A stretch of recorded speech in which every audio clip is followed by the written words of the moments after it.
This meeting is being recorded. Oh, hello.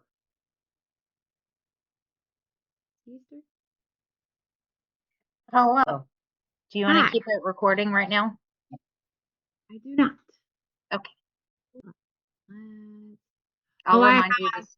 I have the video recording paused, but the let me hit The stop. note-taking thing.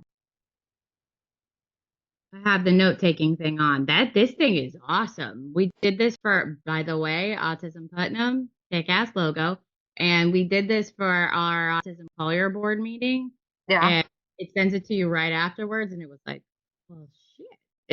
It did it like perfect note So taking. there you got your minutes. You get your minutes right there, instant delivery, and like I'm not the secretary, but I read them. There's really nothing that needed to be edited. Like it was perfect. Nice. So hi. Hi. Hey. I'm going to that rock concert as soon as we get off this call. I cannot wait. Oh, nice. Yeah. I just figured out I can log into my house email from my laptop at home. So that's helpful. House email. Yeah. Oh, the House of Representatives. Oh, your fancy big job email? Oh, so Yeah. when does it start? Officially Monday. I've gone in a few days this week. And just for a couple hours here or there. I had a mandatory meeting or training on Tuesday, and then we had a meeting with Congressman Waltz's constituent lady who was in Putnam every once a month, basically. So, yeah. That's awesome. I'm loving it. Awesome. I cannot wait today. This is all Tom's work. The guy that is coming, did he talk to you at all about this Drew Andrews? Not really. He called me the other day and downloaded a whole lot of stuff. Well, oh wait, here he is. So this is oh, excellent. Our speaker, and like we both really want to get to know this guy because he's like transition. Excellent. I actually got numbers from our ESE director on on transition. Drew? Hello, this is Drew. Well, hello, Hi, Drew. I'm so glad you're here. Yes, I told Tom yesterday when he called and asked me about this that I would be driving during this time, and if that was okay for me to call in, I hate doing that. Are you able to hear me okay? Yes, Yes. loud and clear, sir. Oh, I'm wonderful. so Okay. grateful you're going to take this while you're driving because I really wanted this to be where we have somebody to educate us all. My goodness, thank you for signing on. Brother Drew, Well, you made it on. Yeah, Tom, I actually took the meeting ID out of the text that you sent and went to my app and it let me right in. So thank you for sending that. Miracles on demand, brother. That's the way we work on here. Hey, if everything works that smooth for the rest of the day, I'm in for a good weekend. Well, we're going to make it work for the next few minutes, and really what we want to kind of help us understand how the Florida Center for Unique Abilities, what it does, how it works, and Okay. we're gonna kind of work our way backwards into a little bit of conversation from that about transition and coordination, and that's kind of our focus of how to spread the responsibility for developmental disabilities across the whole system of care instead of blaming it all on one agency. I love talking about this stuff. I really do, because it's something more people need to understand every part of it to make it work and know what's not working. Yeah. Well, and Amanda Hayes is on the call too, and she's a fellow rural counties kind of person too. Where are you from, Amanda? I'm in Putnam County. And Drew, Okay. you're in what county again? I live in Union County, but I was the special ed director in Bradford County, Oh, okay. but I've worked in Orlando at the University of Central Florida for 7 years. This work is just so interesting and so what I've dreamed of happening all of my career until I come down to Orlando and work all week and then go home on Friday. You just went into cell hell there for a second. Yeah, that's real quick, before I let Yeah. everyone Oh, you've got a bad signal now, Drew. Amanda, can you be on the I'm back now. I'm back now. chat and then let them in? Do you want me to go ahead and let everybody in? Yeah. If I find a good spot, if Tom, when I get more bars, I will just stop wherever I'm at because this is very weak right here. Okay. Okay, I will just keep stop. going. We've got about 10 minutes before you and I are going to be showtiming it. Okay. All right. Cool. Thanks, buddy. You're welcome. Do you want to let everybody in? I just hit admit all. Okay, good. And then I was gonna say yes to whatever that is. Welcome, everybody. Hello, happy Friday. Hey Jeff, how are you? Oh, let's see. Hey, Margaret. Hey, Alan. I don't know if I can do it. Happy Friday. Okay, there it is. Happy Friday. It's 3 o'clock's better than 6 o'clock, I think. Yes. Yeah, I think that much better. Got an exciting program today. I know. I'm most excited to see Drew's going to present. Yay, Drew.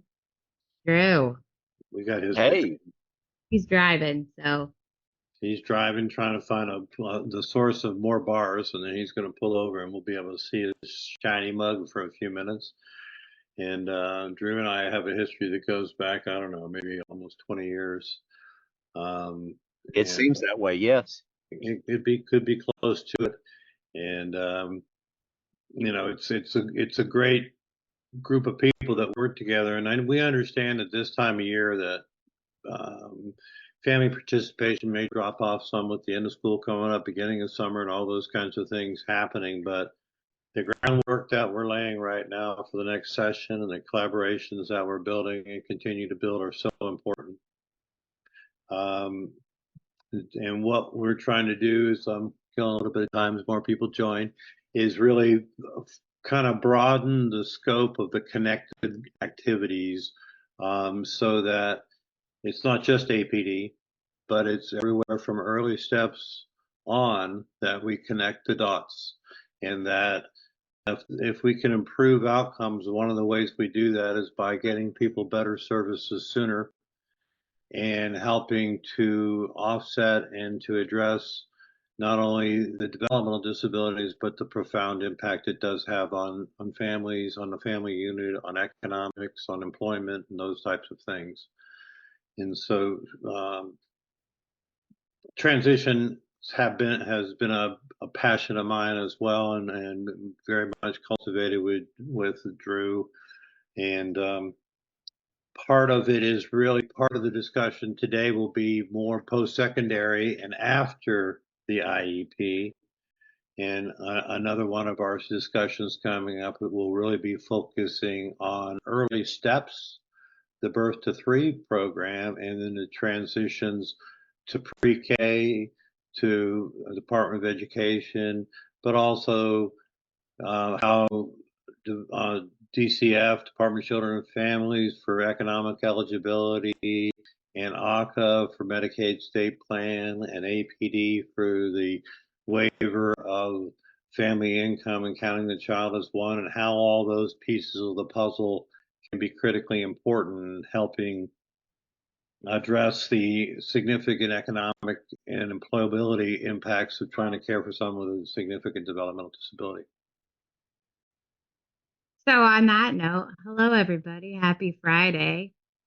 We are a group that is family led and family driven, referring to ourselves as For All the People. And we meet every other Friday at 3 p.m. until the legislative session for 2025 really kicks into high gear at the end of this year into the actual session, which is March of next year. We're going to be doing a bi-monthly educational series so that we can be as equipped as possible when we go meet with our legislators on the systemic issues at hand. So my name's Stephanie Norden, and Tom Nurse down over there is going to help tee this off a little bit better. I'm getting tongue-tied, Tom. But one of the things I wanted to preface before we get into our subject matter today is we have our family cafe in Orlando, which is the largest disability conference in the nation. It's unbelievable for families, and our group is going to be presenting, and we will also have an exhibition table so that we can attract more families to speak the same message with one voice and move this to another level. So we have Friday, Saturday, Sunday for the exhibition hall. And if you guys are planning on going to Family Cafe, we could really use volunteers to be at our table, greet families, let them know who we are, and get them connected into our group. I found somebody else did this and copied and pasted. In the chat link, there is a sign up sheet. So if you're going to Family Cafe, we could really use all hands on deck. If you do it a little bit at a time, then we can all have a fabulous weekend and really, really reach more families. So that is my free to Tom. Just that's June 14th through the 16th is when Family Cafe is. If you don't know about Family Cafe and you want to go, I'll put my email in the chat. We are working with as many organizations as possible to make it so that families can attend. So send me an email if you would like to go. You don't know about it, you need the information. Family Cafe is incredible. So Tom. Hey, Steph. Yeah. Steph, I'm so sorry. Do you want to do the disclaimer thing? Yeah, welcome to our meeting. By the way, we do record these meetings so that families that aren't able to attend can go back on our YouTube channel and view it at a later time, listen in their car. That's it, right? Do you have the rest of it, the official one? I don't, but that's the gist of it. So basically, if you don't want to be recorded, then you've been warned. Yeah. But we want our families to know that they have access to the information when they need it. Fridays at 3 p.m. is not going to work for everyone. And it is April 19th. So a lot of our families are in the busy hustle bustle of spring, and this way they can catch up later at a more convenient time. Before I lose it, we do meet every other Friday. Our next meeting is going to be May 3rd. And we already have a speaker lined up for that. Yvette Benarock is a community advocate, and she has a lot of experience helping families get their message across systems broader and louder. So I would love for families to come tune into Yvette Benarock, and that's that. And when it comes to the Family Cafe, one of the things along with the exhibit table, we will be having a presentation Saturday at 11 a.m. And our goal is to help folks start to fill out the forms, create the pages. We want to make it 500 families at least by the time we get to session, have 500 single pagers. Stephanie's got an expansion opportunity that she's working on to create some video 1-minuters as well, to do a more multimedia version of a day in the life type thing. That's what Yvette's going to come on. This is something that she would like to contribute to our group. And so but yes, so we'll have a kind of a level up from our one pages. Still keep it. We still need something to bring into our legislators so that families have a tool. But we would like to build that out to a day in the life of, and she's got video editors that'll condense it to a minute to make it more. So with all of our friends, families, and partners that are on today and can hear about it, what we really want to do is recruit and encourage people to stop by the table at the exhibit, see the 11 o'clock if they want to on Saturday, and let's all get part of the story, because again, what we're going to continue to do is educate and inform and request constituent services from our local legislators. You know, after the elections, there's going to be some new people that are need to be educated, and we're going to really need to remind ourselves of the nonpartisan focus on individuals and families and programs of services, not a political side, but an outcome. So with that in mind, it's really a pleasure for me to bring today not only a dear friend, but someone that is a mentor to me and someone that has been a true force of nature in Florida, Drew Andrews from the Florida Center for Students with Unique Abilities. And it serves as a statewide coordinating center to establish and support inclusive post-secondary educational programs in collaboration with universities, state and technical colleges. The overall goal is to increase independent living and competitive integrated employment for individuals with intellectual disabilities. So Drew, that's the official statement from the first paragraph of the executive summary of the program. But are you at a place where we can see you and you can turn your camera on, or are you still rolling? No, I have found a place to stop here, but I'm using the app and I turned it off because I was driving at the beginning and I'm not sure how to turn the camera back on. That's And I okay. talk with both of my hands, whether you see me or not. I've got both of my hands going wide open whenever I'm talking and presenting. But I appreciate you inviting me today, and I appreciate this opportunity to share with this group. And Drew, I appreciate all the advance notice that you had for this. I called Drew yesterday afternoon and asked that he would join, and he goes, "Well, can I do a PowerPoint thing and all that kind of stuff? But I won't be able to do that tomorrow because I'll be driving." I said, "No, we'll have you back to do that if we could get you tomorrow." Because Drew, let's talk a little bit about the Florida Center for Unique Abilities and the Florida Post-Secondary Comprehensive Transition Program Act. And what does that mean? It means that, let's go back a little before that, and in 2008, the Higher Education Opportunity Act was passed, federal legislation that created comprehensive transition and post-secondary programs. And what that did was it gave, for the first time, students with intellectual disabilities the opportunity to have access to higher education. And so they were also given access to financial aid.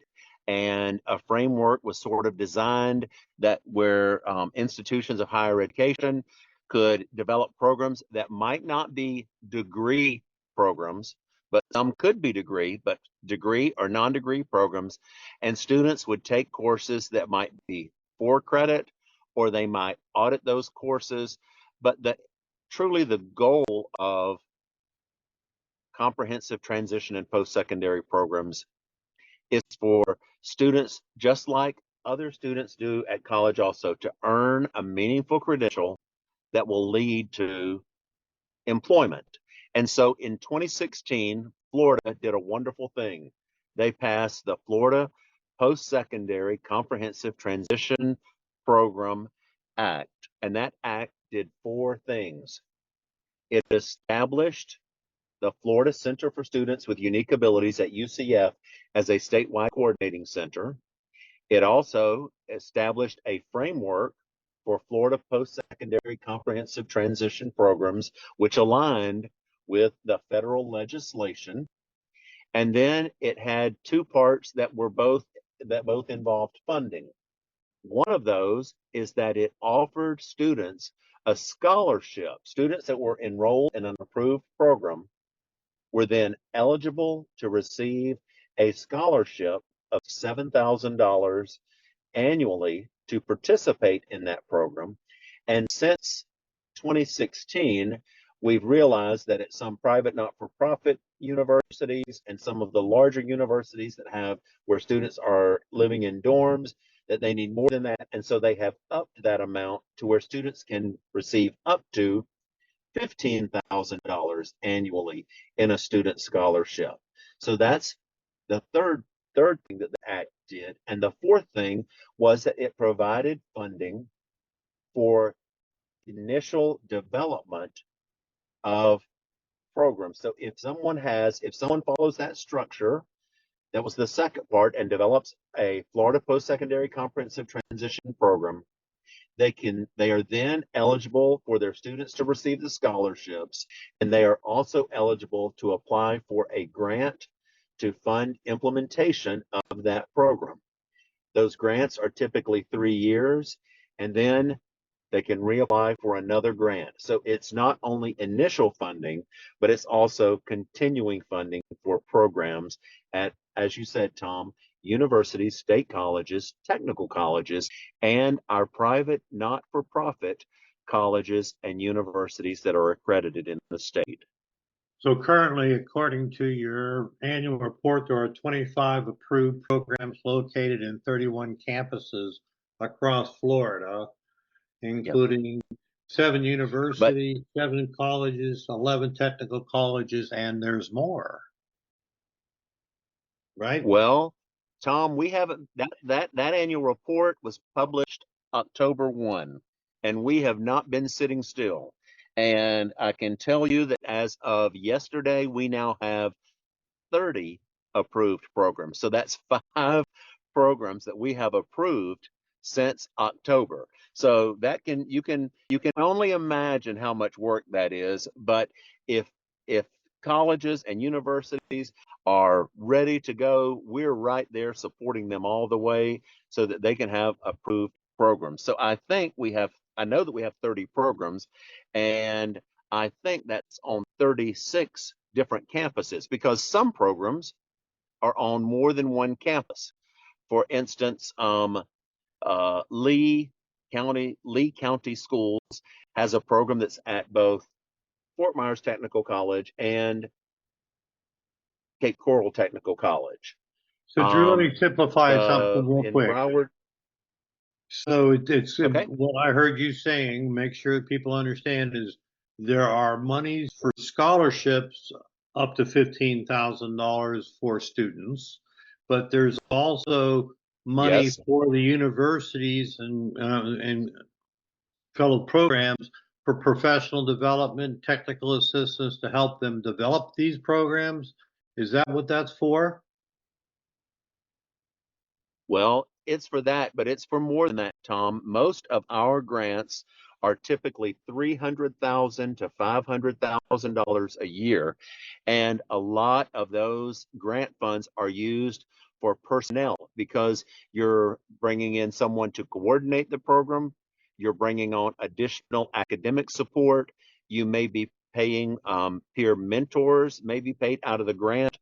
Um, you may be hiring a job coach because employment is the goal. So yes, that money can be used as you described for the development, but it's also for you to bring on the staff needed, because we know that students with intellectual disabilities are going to need additional support. And one thing that I think you mentioned, but I want to say it again, these are inclusive programs. So these are not separate programs on a campus. The legislation says that they must be inclusive programs where students are included. So let's back up a little bit further, Drew, because you and I met Okay.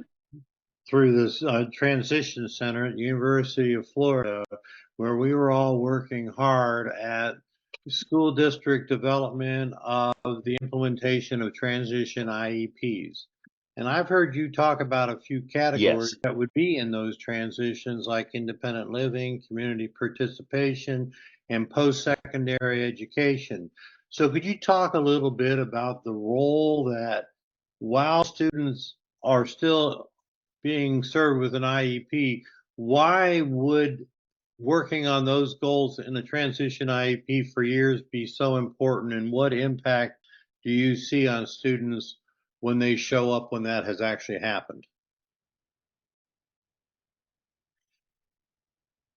Tom, that is so important what you just shared. Legislation was passed a couple of years ago, and I can't remember the number, but it requires that school districts share with students with intellectual disabilities information about Florida post-secondary comprehensive transition programs to help students and parents be aware that there are post-secondary opportunities for students with intellectual disabilities. That is important because in a transition IEP, and I would say one of the components, you're looking at post-school. You're looking at what is that transition going to be whenever a student exits the K-12, and then what's next? Well, that's what in the quick elevator speech that I share with people, I tell them we are what's next. Florida Post-Secondary Comprehensive Transition Programs for students that are interested in programs that and they want to go on to college. But for our programs, they must have exited the K-12 system. Now, that may be at 18, or that may be at 22 after they've been in an extended transition program. But they exit that program. And so there needs to be planning that takes place prior to going to college because college is different than high school. At a college, a student must have some level of independence, and they must have a desire to go to college. Just like any of us that went to college, there was that desire to want to go to college to be able to build our knowledge and receive some type of credential that would allow us to get the job that we want. And so when students are going through the transition process, we would hope that what's going on is that they're doing transition assessment and they're identifying what they want to do. And let's say there's a student that's interested in cars, and so they're interested in going to a technical college and getting a credential in automotive repair. Well, that student needs to be and the K-12 teachers, the secondary K-12 teachers, all of that planning needs to take place before that student exits the K-12 system. So that should be included in their goals, just like you're looking at, all of the other, what are the post-secondary goals? Now, when we're talking with school districts, how we do that, we talk to them about indicator 1, 2, 13, and 14 are the primary indicators where working with us is beneficial because 1 and 2 are graduation and dropout rate. And if students know that there's something more, it's going to encourage them, I believe, to stay and to graduate, not to drop out. But then 13 and 14 are really about an IEP that meets the requirements of having a compliant IEP that includes post-school outcomes and post-school and those goals for post-school. And then the other component of indicator 14 is that students are found in post-secondary education after they exit the K-12 system that next year to look at how many students in this district went on to post-secondary education.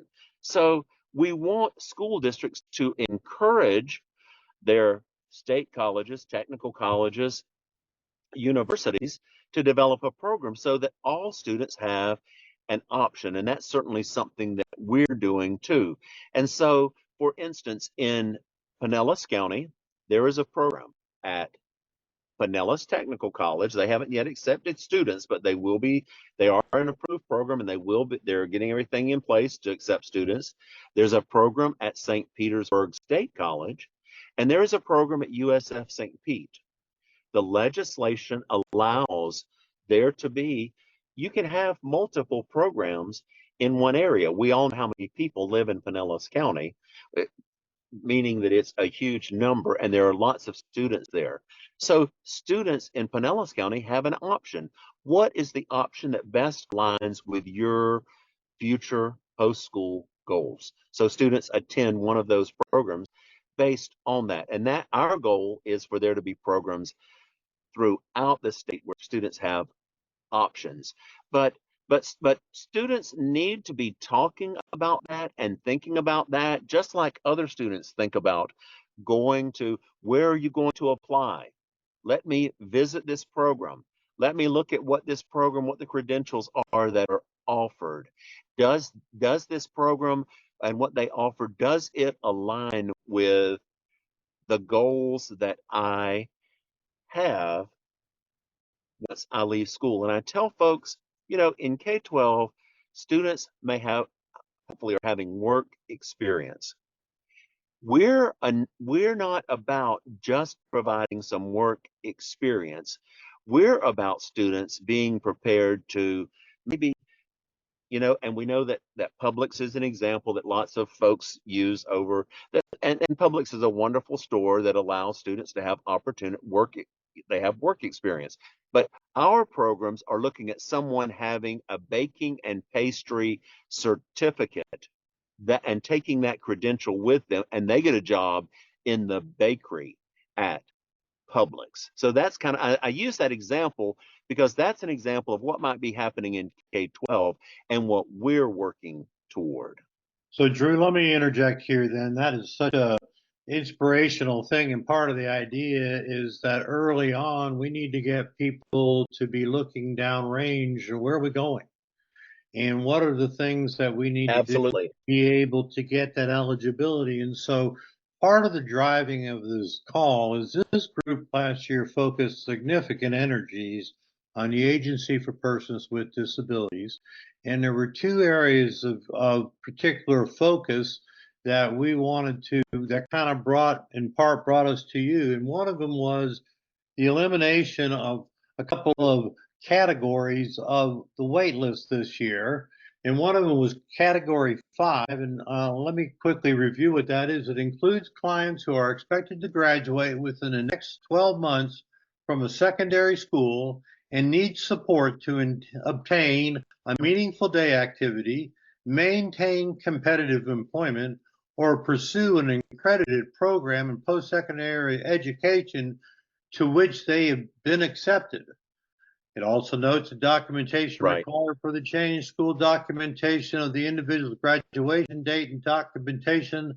There's no other source other than the waiver funding to provide the individual support to obtain a job, pursue meaningful day activities, or pursue post-secondary education.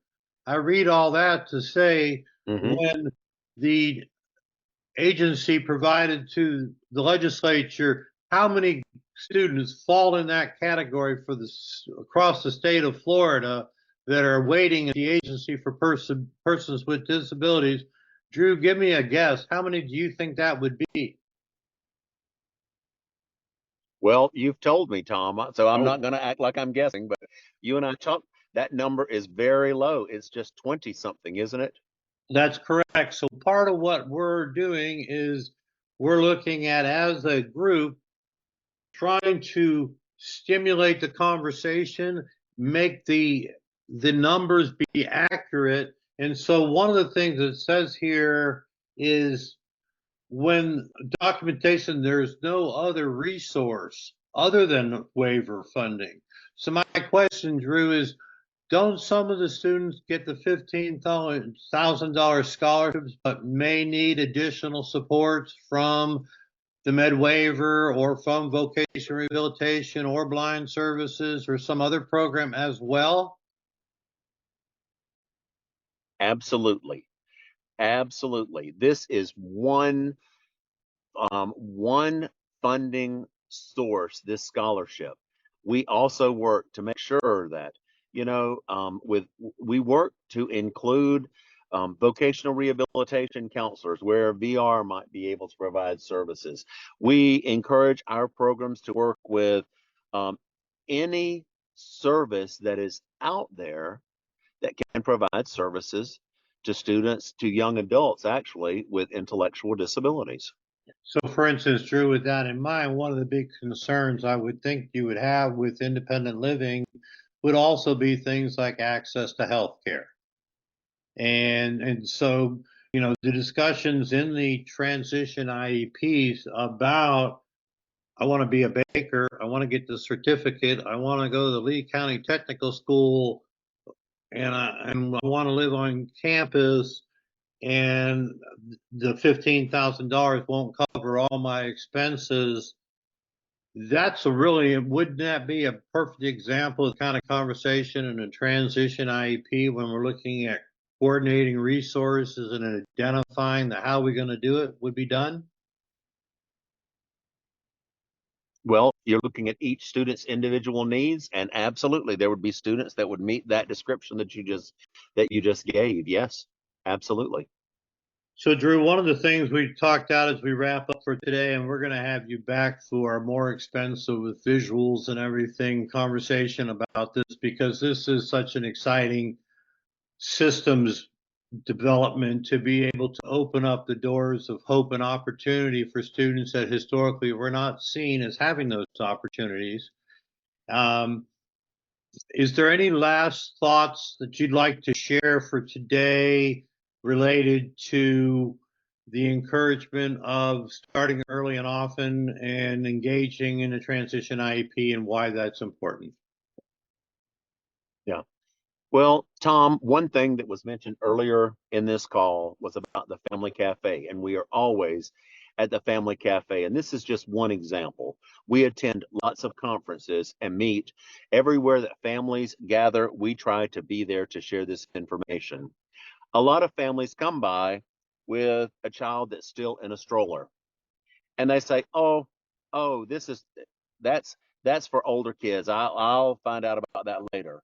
One of the things that I tell folks, it is never too early to start planning for transition, because you're starting to build a framework and gather information to have success. And we know that for many students with intellectual disabilities, it's going to take additional support for there to be success. I mean, I know you are an example of a parent that has just been so supportive, but many parents, it seems they may not know how important their role is, or starting early.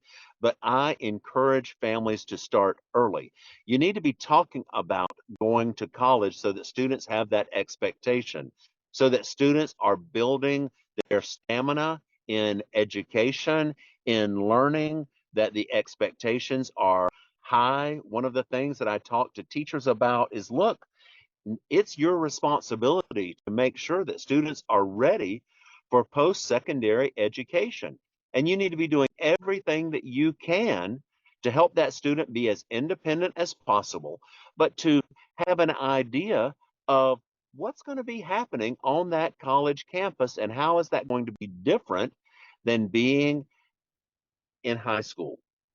And this is how you need to be getting ready, just like we would talk to any of our children who are growing up, to say, you need to. I was talking to my granddaughter. She fell off of her horse and is today at the orthopedic center getting checked because she's got something in her collarbone that's cracked a little bit. They're going to have to do some repair.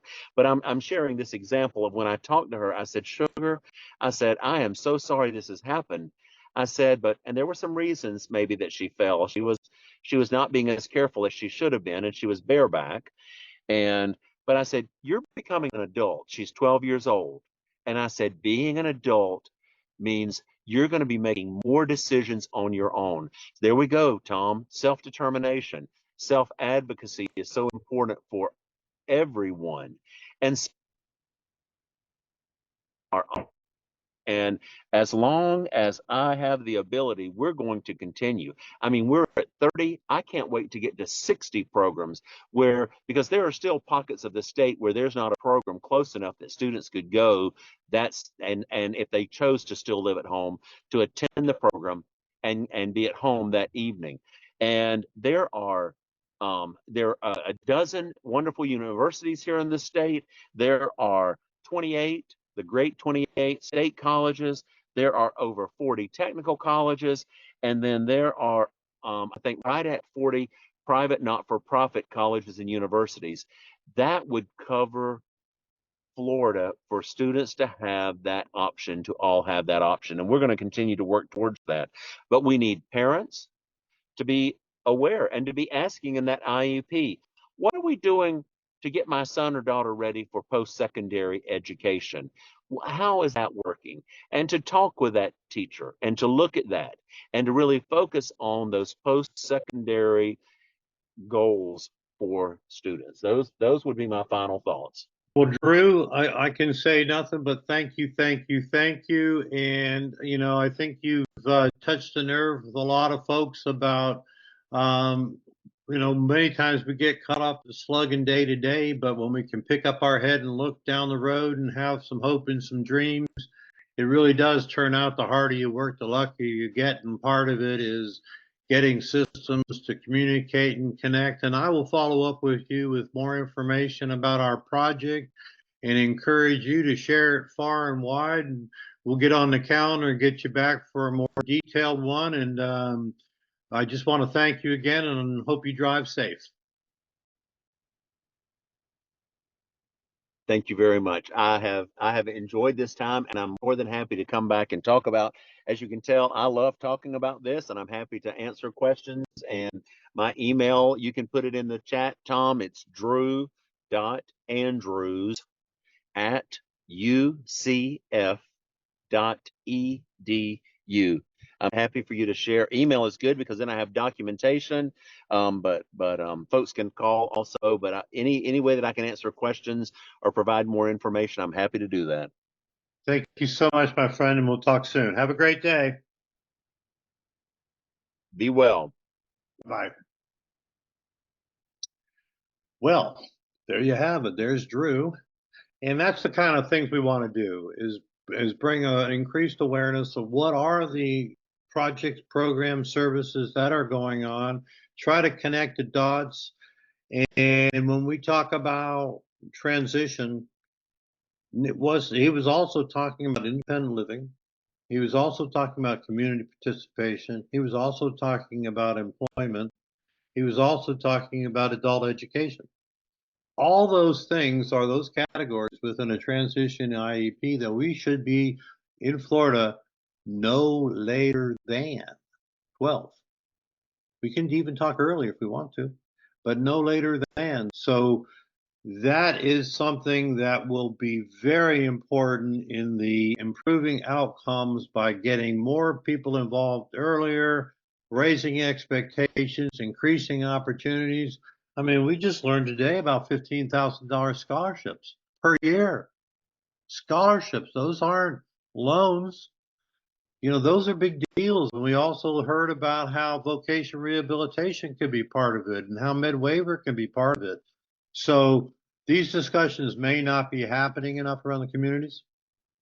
And that's part of what our project will be, because as we look at this year, trying to deal with a $1 billion shortfall of appropriate funding for APD, we also have to be able to provide them the supports of making sure that they're not the only ones providing all the supports and that it's a collaboration. So does anybody have any comments or feedback on what we just saw that they'd like to share before we move forward?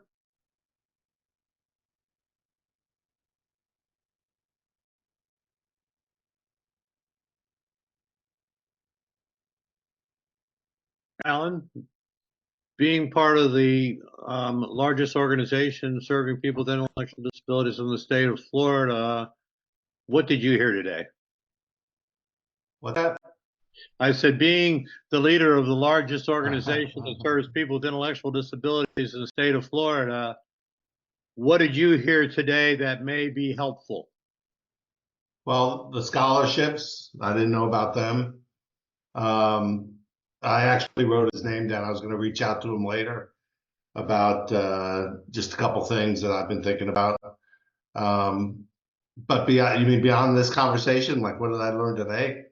Well, what I mean is that do you see the alignment about why focusing on transition? Yeah, I think a big point is the numbers are misleading that APD has, and it kind of validates our initiative to get out there and have people sign up so we can have legitimate numbers and know, so the policymakers can know what they're dealing with, because it's St. Johns County has the numbers for the state, you know. So I mean, I think that historically we've been focused the arc on older people, but I think we need to shift and get to the younger people, because I think the families need to start being educated earlier. And you know, we kind of, I think, left it up to the schools because there was an understanding that that's where they got their resources, but I don't think that's enough. I don't think so either. I think when we look at that, for instance, that transition from early steps to pre-K, then there's a lot of questions about healthcare access, additional developmental services, you know, therapies, those behavioral supports, respite, those issues, that access to healthcare. So again, that will. And I think, you know, Representative Tant did some really good things with the legislation the last couple of years, ensuring APD, the families knew about this, but there's no true outreach to support families unless we're going to do it, family to family. I mean, in reality, there's just not that motivation for some reason for government to engage. Margaret? I see your hand. Go ahead, Margaret. Well, I just want to follow up on this, Paula, sorry. To prove that point, if they're saying that there were only 20 individuals who were that could move up the wait list and transition, yet they're planning to do a waiver called Adult Pathways Waiver that would start at age 23. They're fully aware that there are lots of people who need post high school activities and work avenues, and it also means and it's proof that they're not going to be the ones to call the folks on the wait list. They really don't have the staff for that. So we need to educate folks to move. Margaret, they have said that, you know, that their HOPE coordinators are calling everyone on the wait list. Okay, let's say anybody out on the wait list, just wait for that call. Let us know when you get it. Yeah, I'm kind of curious. And you were on a pre-call list, not a wait list. It's a pre-call list. Hey, I just this is Melissa. I have to jump off of here. And I just got back from being away, but I just wanted to say it's nice to see you guys again. I thought what Drew said was excellent. I love that, you know, that focus, like you're going to be an adult, and those expectations and those programs opening up. So it's, you know, again, that outreach, like, you know, what you just said, Alan, and it's, anyway, so I thought that what he said was great. And I guess, you know, the more of us that are also connecting on the provider level and with Representative Tant, and also, you know, Buchanan, he's interested. You know, Perez helped to put a nod in that direction, you know, to help pique his interest, and hopefully he'll, you know, have his reelection, and then we'll continue to have access to people that are in those positions to make those decisions about the funding and the outreach and all the stuff that's necessary. And then, you know, we, like Alan or Tom, one of you guys just said, you know, we got to make that decision to kind of move forward, and pulling people in like Drew that's, we just continue the momentum, continue it. And Melissa, when we will want to follow with you and have you and Doug do a in-depth kind of a behind the scenes of kind of the legislative process and some of the strategies and the help of what you've done last year and what we're looking forward to this year. Because as we bring the family voice up, we need to be informed. We need to be able to help the legislators know governmental systems that are not functioning as intended or not as supported or as effective as they need to be. And so things like UCF Center for Unique Abilities, knowing about that, knowing that there is millions and millions of dollars going out with programs makes it helpful. We will continue. I mean, again, one of my focus is on how come we have 10,000 plus people waiting in the under 21 category when and I don't know yet why they're not served under the family of one under the Medicaid state plans. So we're looking to pursue more insight into that. But that gives you an idea a little more. Anybody else had any more comments on that presentation they want to share before we move forward? Wow. Yeah, I did. Yeah. I was wanting to kind of add in that from the family point of view, I know, as he was saying, in Pinellas County, I know of a lot of those programs. So I was aware of that. And I actually, it's just been in the last year. And I thought, what a great program it is. Because I know when I talked to APD about, that's always worried me about the transitional period. It's kind of like families.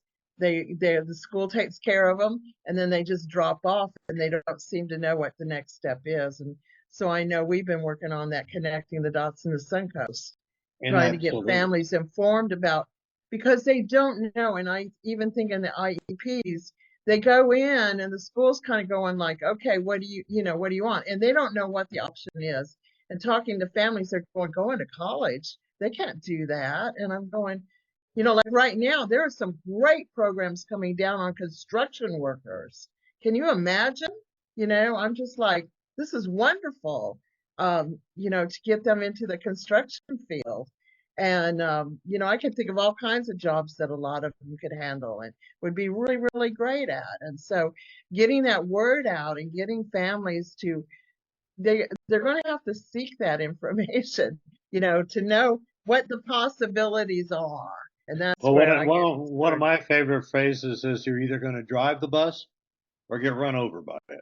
Right, and it's really up to you what you're going to do. And my feeling is informed families can make better decisions, that informed families can be more aligned with what their family needs, and that informed families have the greatest freedom of speech of any people within the whole system. And so our goal here is to continue to raise the expectations, inform our legislators, ask for constituent services. We still plan on having 500 visits this year before the session with people handing out their flyers, teaching them about these different programs, asking for their help to make government work as it was intended. And that voice, as we continue to build momentum and not just focus only on APD, because that gives everybody else an off the hook.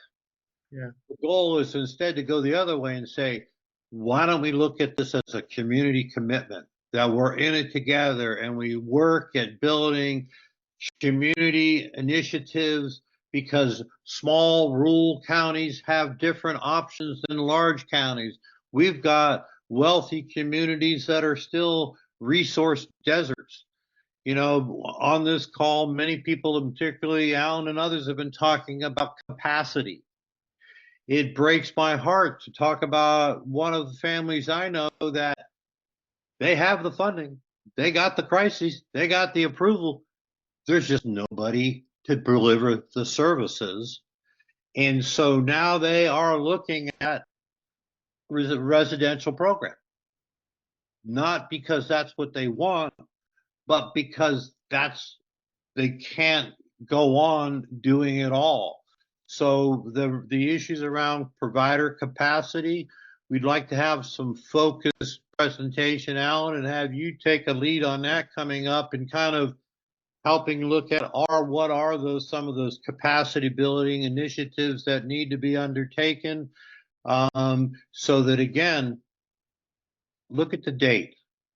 We're in the middle of April. We didn't even start talking to each other last year until June. August. You know, August. August. So we're going to get ahead of this thing. We are not going to let the compassionate conservatives go to sleep. We're going to remind them of the morals and ethics behind serving people, and that we can inspire, enlighten, and engage without having to be mean. We can And so do it. Tom, Go ahead. So Tom, what was his email address? I didn't catch it. Is it in the chat? Drew's? No, I didn't see it. I didn't do that. I can figure that out. Can you copy and paste that for me? I'm technology inept. Okay. So I got Drew Andrews. I hope you found that to be what we intended it to be, was a bit of an exciting new partner maybe that we didn't know that was out there that can really work together with us, that has money and systems behind it. So one of the spinoffs, and then I'll stop talking, is we're going to be focusing on individual counties, working with the ESE departments. We're going to pilot this in Collier, of really looking at, well, what is the number of students in the next 12 months that would fall in that category 5? And let's then, as a hyper focus, let's create that group as a focus of, then let's build some of that community collaboration that the IEP was intended to do, and saying, well, how do we improve the outcome for that student? What are we going to do so that we're sure they appear on the list that they need to be, that we're sure that there's a purposeful outcome? So if VR is supposed to be part of it, APD, ACA, Medicaid, those types of programs, that they're engaged. So I'm excited, as you can tell, but this is how we can continue forward in really being able to make sure that government is for the people.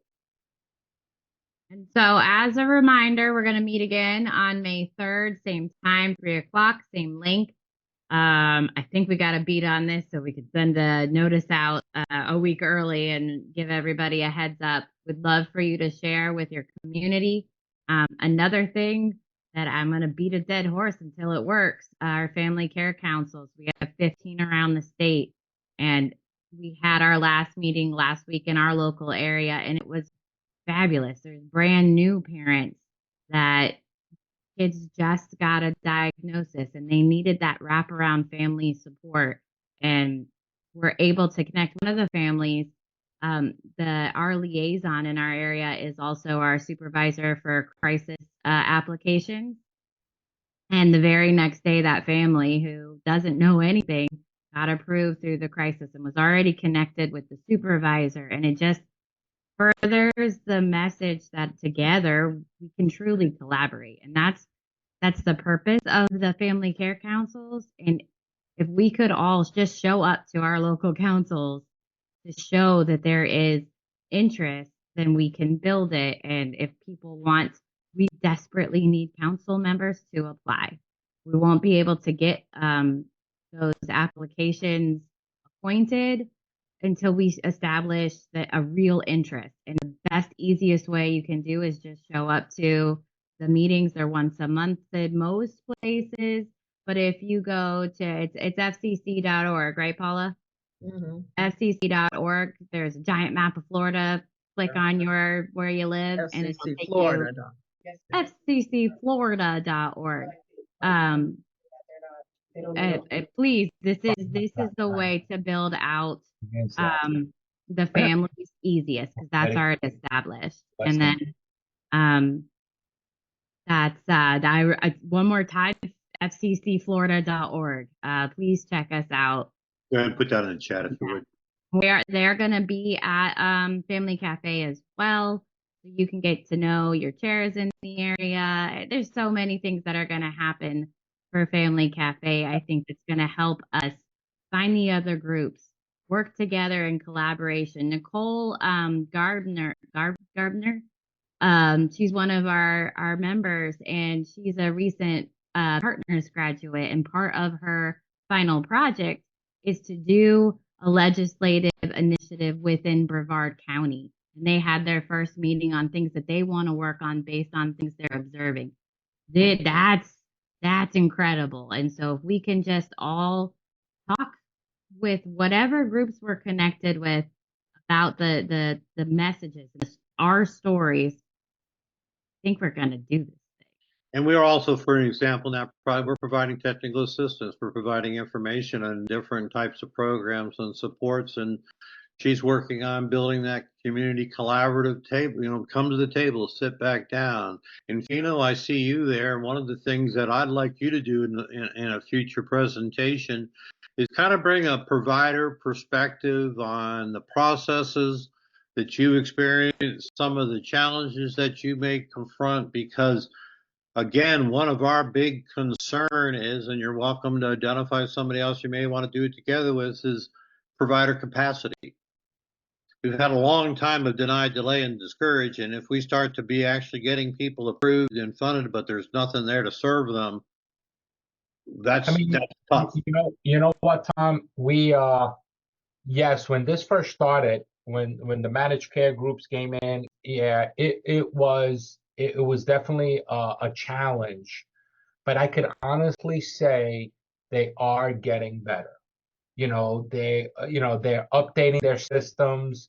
The process is being a little bit more streamlined. So I cannot say that they're not trying, to improve getting the equipment out there and getting providers approved, and not just approved, but also claims being paid. I can honestly say, ever since we started putting massive pressure on them, they realized that they had an issue, and I think they did listen.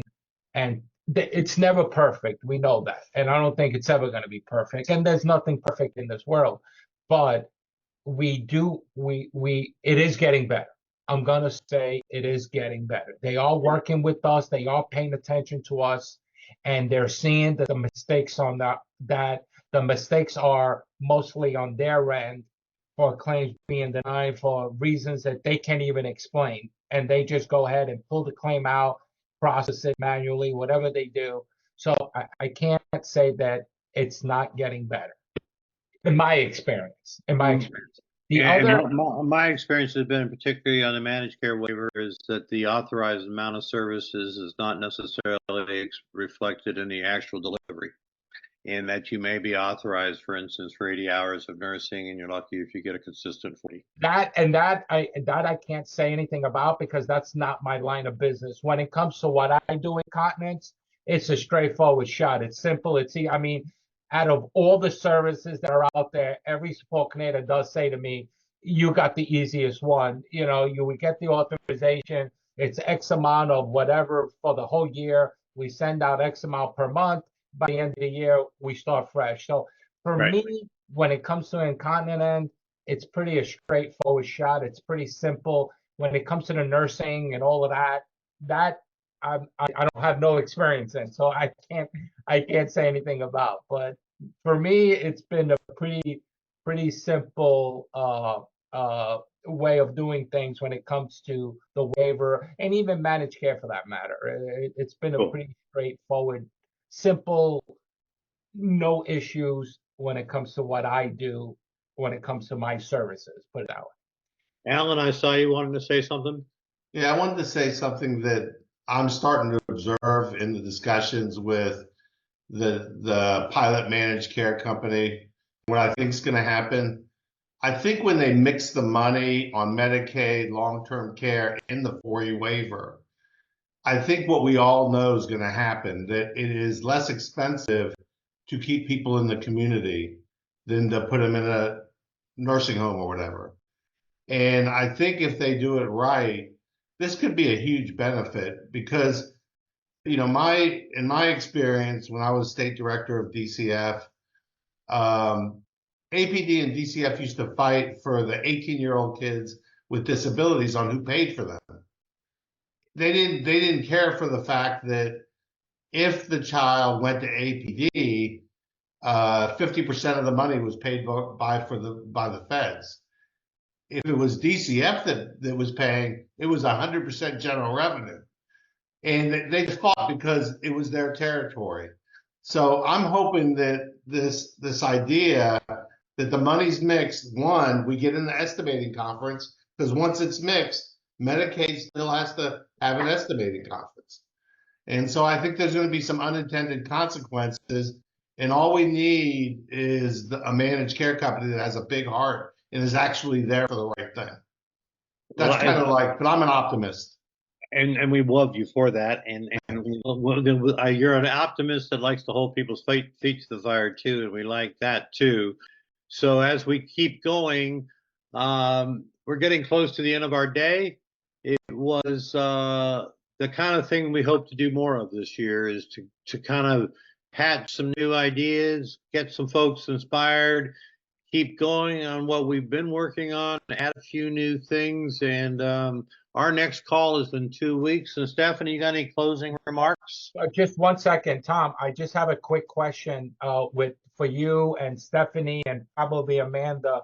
I started reaching out to a lot of my suppliers, manufacturers, and they are definitely willing to step up to the plate. I just got to figure out, we got to get into some kind of conversation of how it needs to be handled. I'll follow up with you on a side with that. We've got a fiscal agent through Autism Collier. We can do dedicated and directed funds, so it's specifically to this project. We'll discuss the specifics, yes. But thank you. Because I already put a bug in everybody's ear, and they're definitely willing to step up. And I just don't know what the process is, so we need to figure that out. I'll have it chatted up. Okay, perfect. Stephanie, last call. Thank you all for being here. Been all the way back to April. I'd love to have the families provide whoever's here for our people, topics you would like to see covered, and that way we can work that into our legislative platform, because this transition piece is part of my story right now, and that's having these education moments will help us figure out how to supplement, change, or amend things that are already in statute. So if you all have areas that you may want more information on that's related to your story, please reach out to us. We are, trying to bring the broad spectrum of things that most families will relate to when we're talking about conversations to have with our legislators. And on that note, I am meeting with my local House representative this next week. And she came to me and said, all right, it's been a year and we're going to probably talk all summer, because I would guess you guys have a lot of things that are going on. So come to me, let's spend an afternoon and see what we can build upon from last year. And those are conversations of data. I mean, what a dream. But if the people you spoke with last year aren't doing that with you, reach out to them. Hey, when can we get together and talk about some things going on in my life and my family's world, to see how we can build on reinvigorating your why. Because to add to that, the Fox 13 expose is an excellent thing to share with those that serve this year. We got 38 out of 38 senators that all supported that. We can send them that, thank them for their support, tell them we're coming back for the rest of it. And that is it's a very, very good report. So we'll post that again back so people have that. But I've just been taking and sharing that out. I've probably sent it to 100 different people so far. I'm actually forwarding the thank you from the reporter to me and just saying, proud of the work we've done, thought this might be of interest. And I have had tremendous involvement and engagement, and it has so highlighted the importance of family involvement and family voices. And with that, Oh, wait, one more thing. Wait, hang on, and then Well, we'll go. Alan sent me, and I'll put it in our Facebook group. Amanda, will you put the link to the Facebook group?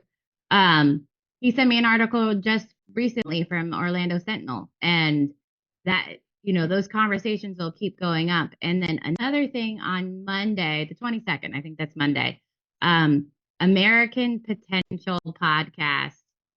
Amanda, American Potential Podcast is a lobbyist group that covers grassroots family efforts, our community efforts to raise awareness to issues.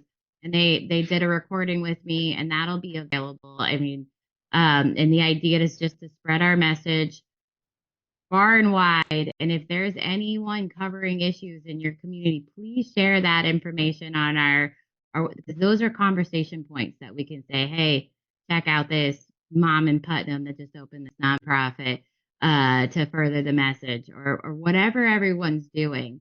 And then we'll meet back here on May 3rd and talk about how we can build upon our marketing piece, if you will, getting those stories into 1-minute clip videos, I think will be incredibly powerful. So. And Amanda, don't you have a little announcement about what happened this week?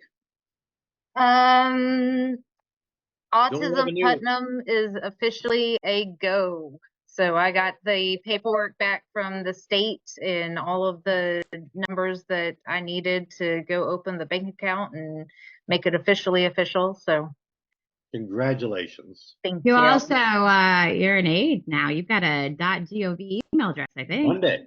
I do. So amanda.hayes@myfloridahouse.gov. And this coming Monday will mark 2 weeks since Jaden moved into the group home, and I get nightly updates. For those of you who are friends of mine on Facebook, you get to see Jaden's smiling face, which has carried me through the past 2 weeks. So, Amanda, if you ever decide to run, you have my vote. Oh, thanks, Pino. Oh, she's riding. She's gonna run. Oh, this is happening. Well, if I want everybody across the state to vote for me, I guess I have to run for governor, huh? Eventually, yeah. One step at a time there, Representative Hayes. Go for it, Hayes. Go. This is the kind of thing that it causes, it inspires people. So I hope on that positive note, we see his smiling face and yours, and you get a little bit of sleep, and you can heal and continue on with that. We give you all love and peace and hope you have a wonderful weekend. Thank you. We'll see you